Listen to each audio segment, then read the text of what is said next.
Happy 4th of July, everybody. It's me, Jason McIntyre, in for Colin Cowherd. This is The Herd. We are celebrating July 4th very patriotically today. A lot of fun, interesting topics, great guests. I'm joined, as always, by Alex Curry. Alex, happy 4th of July to you. Happy 4th. Happy birthday, America. It's always fun to, I don't know, there's a different energy in the air on 4th of July. Even this morning, where we live, South Bay, was already buzzing. They had the Ironman going. I think I explained that yesterday, where you run a mile, you paddle a mile, you pound a six-pack of beer, and then you start the 4th of July. It was one of my favorite holidays growing up in Manhattan Beach. Like, it's special. Yeah. Be safe with those fireworks, folks. You know they can be dangerous. I know everybody thinks they're tough guys. I got a good fireworks story I'll tell later in the show. But I do want to start here. Listen, when I fill in for Colin, I got to make it all about me, right? I have to. And I have to be honest with the audience today. I mean, it's July 4th, national holiday. Everybody watching TV. Sometimes I tell a white lie, guys. It happens sometimes. Listen, I got kids, they play sports, and maybe they'll have a bad game. They'll come off, hey, Dad, can we go get ice cream? And I should be the dad who says, hell no, you were awful. You botched this play. You weren't locked in here. No way, we're not going to get ice cream. We're headed home. But sometimes I'll tell the white lie and I'll say, you know what, you did your best. Yeah, sure, let's go get ice cream. Let's celebrate. And you have to do that as a father. And sometimes as a husband, you got to tell white lies to the wife. I'm sure that if you ask the producers on this show, sometimes they tell me white lies. Now, in an unlikely scenario where I have a bad segment, again, not likely to happen, they might say, yeah, hey, good stuff, Jay. When I know that wasn't my best effort, they don't want to ruin my confidence for the next segment, right? So sometimes you got to tell white lies.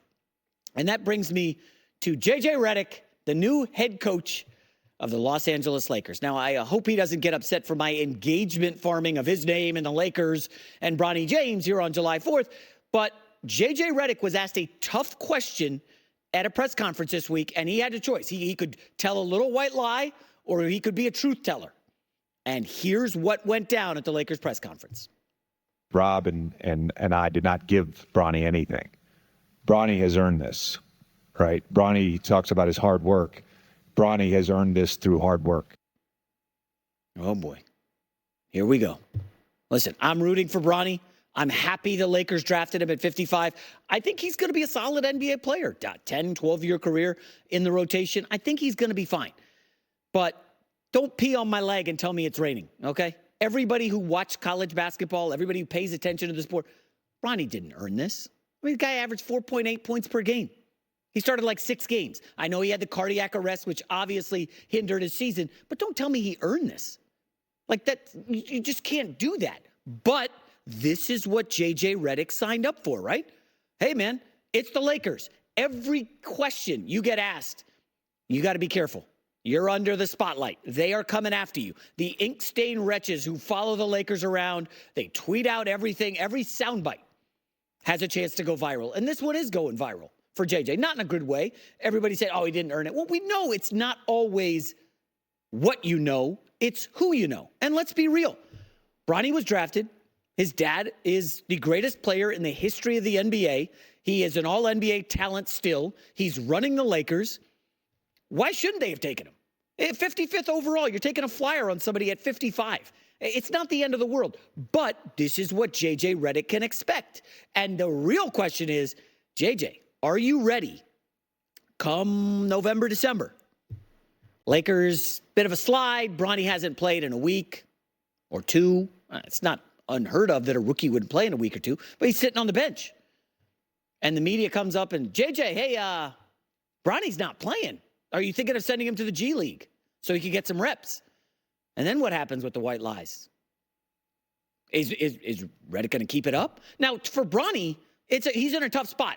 The way he handled some of these questions I thought was phenomenal. But he is in an extremely difficult spot because everybody knows the deal. His dad got him drafted. And there's nothing wrong with that. But here's how Bronny answered the question. And you can see a little laugh here. Take note.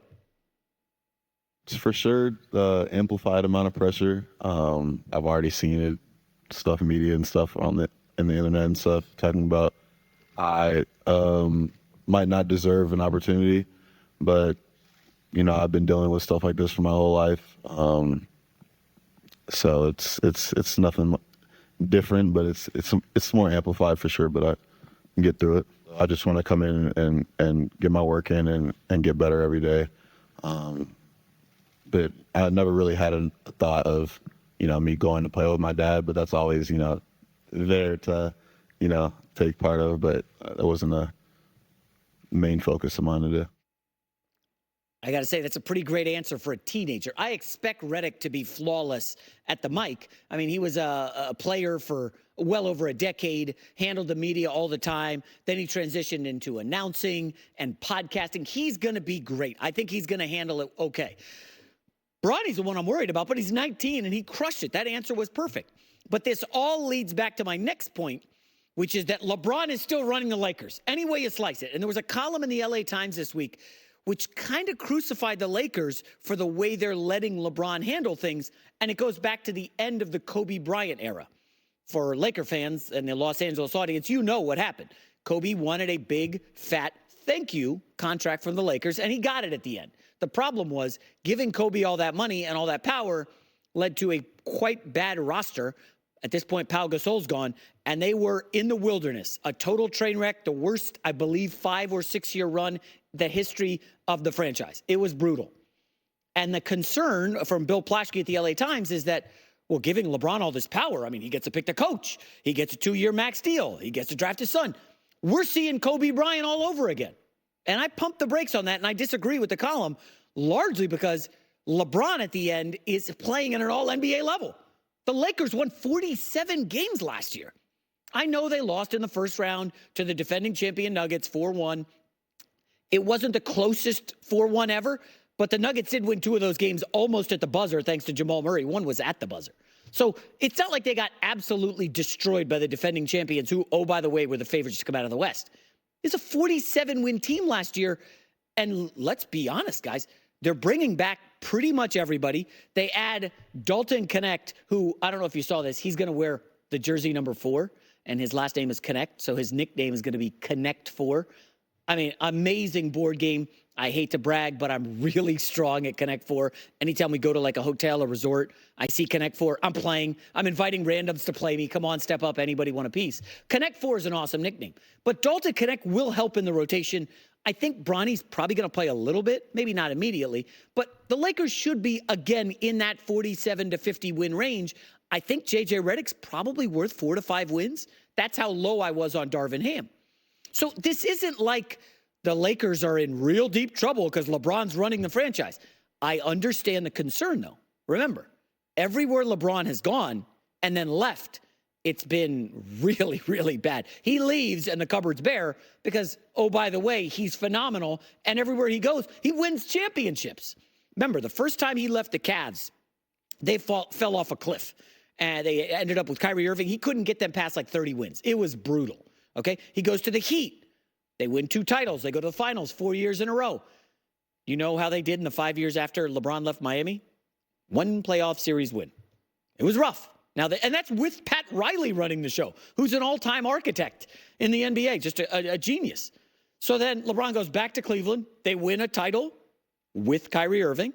And then LeBron leaves. And how have they done in the post-LeBron era? Not good. Now they're starting to rebound with Donovan Mitchell, but it takes a while. So there's now the concern that, oh, well, if we just give LeBron everything he wants, he's going to leave here in a year or 2 or 3, and we're going to be left holding the bag, and the Lakers are going to be back in Kobe Bryant time. But we're forgetting Anthony Davis is one of the 15 best players in the league.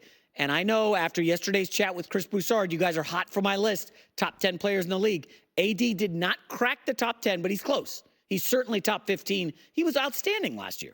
He's still in his early 30s. I know he has an injury history. But we talked about the Lakers roster yesterday. This is a team with 2 players over the age of 30. 2, that's it. They've got a young nucleus.